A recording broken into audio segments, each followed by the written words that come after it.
it's a wonderful news. I think he will be ready to play for Bangladesh May onwards.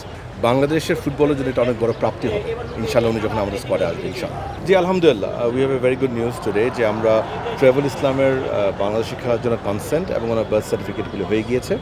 আমরা এখন ওনার ইউনিভার্সিটির just wait করছি, ইউনিভার্সিটির break time হলেই উনি আমাদের বাংলাদেশ কনসুলেট আছে লস অ্যাঞ্জেলেসে, ওখানে আমরা বলে রেখেছি উনি ওখানে গিয়ে ওনার বায়োমেট্রিক্স দেবে, তারপরে 2 to 3 উইকসের ভিতরে ওনার পাসপোর্টটা হয়ে যায়, বিকজ পাসপোর্টটা তো বাংলাদেশে হয়ে ওখানে আবার পাঠাতে হয়।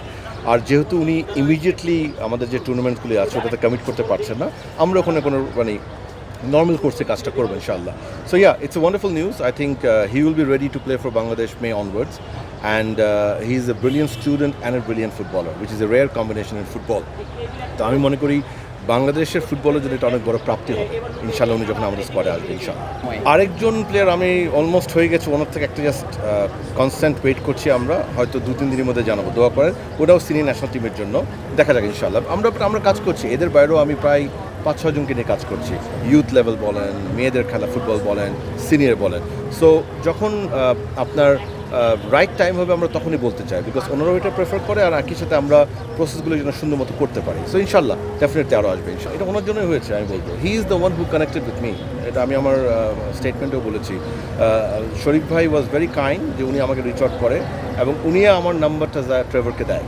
সো অ্যাবসলিউটলি ওনার হাত ধরে জিনিসটা হয়েছে। So I am truly grateful to him.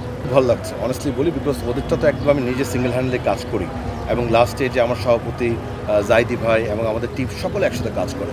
So যখন কাজ করার পরে আসলো, এসে স্কোয়াডে টিকলো এবং সবচেয়ে বড় কথা পারফর্ম করলো, সো এটা খুব ভালো লেগেছে অনেস্টলি বলি। আমি সবসময় এটা বলি যে আমরা অ্যাটলিস্ট এই কমিটিতে আমরা যারা আছি আমরা চেষ্টা করেছি এখানে ফুটবলকে আমাদের এই স্বল্প 4 বছর সময় কিছু দেওয়ার জন্য, এখানে নেওয়ার কিছু নেই, আমার অ্যাটলিস্ট আমার ব্যক্তিগত কিছু নেওয়ার নেই। সো আল্লাহর কাছে অনেক শুকর যে আমাকে সে অপরচুনিটি দিয়েছে যে এই ধরনের ব্রিলিয়েন্ট কিছু প্লেয়ারদেরকে আমি ন্যাশনাল টিমের সাথে অ্যাড করতে পেরেছি।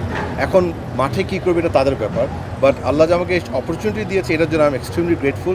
এবং যখন দেখি ওরা ভালো খেলে, দেশের জন্য রেজাল্ট আনে, তখন ডেফিনেটলি আল্লাহর কাছে শুক্রিয়া করি এবং খুবই ভালো লাগে আলহামদুলিল্লাহ। আমি আসলে কখনোই প্রোটোকল ভাঙি না, আমার ওনার শুরু হয়ে ওনার নানুর সাথে কথা বলে, তারপরে ওনার বাবার সাথে and then with them. But আমি ওনার ভাইদের সাথে কোনো কথা বলিনি, but yeah definitely they are very supportive as a family. It's a footballing family, আপনাকে বলছি ইটস এ ফুটবল ফ্যামিলি। ওরা 4 ভাই, ওনার মা, ওনার বাবা, ওনার দাদা, everyone was with football. So it's a very football pedigree family. So yeah, let's see ইনশাআল্লাহ, আল্লাহ ভরসা, দেখা যাক। আমি ওনার কথা শুনেছি, বাট আমার সাথে কখনো কোনো ইন্টারাকশন হয় নাই। এই আপনার ভিডিওতে, তারপরে সোশ্যাল পেজগুলি মাঝে মাঝে দেখেছি, বাট আমার সাথে কোনো ইন্টারাকশন হয়নি এখন পর্যন্ত। নেদারল্যান্ডসে যে নিলয়ের কথা আমরা শুনতে পাচ্ছি, ওনার কথা আমি শুনেছি। সো যেটা হয় কি জানেন, অনেক প্লেয়ারের কথা আমরা শুনি, আনলেস আমাদেরকে যোগাযোগ করে কিংবা আমরা অনেক সময় ওদের যদি রাইট কন্ট্যাক্ট পাই আমরা যোগাযোগ করি। সো এনারা সবার সাথে আপনি বলতে পারেন যে পরোক্ষ কি ডিরেক্টলি ইনডাইরেক্টলি আমরা চেষ্টা করি টাচ থাকার জন্য। যখনই কোনো রেজাল্ট আসবে ডেফিনেটলি আমরা আপনাকে জানাবো ইনশাআল্লাহ।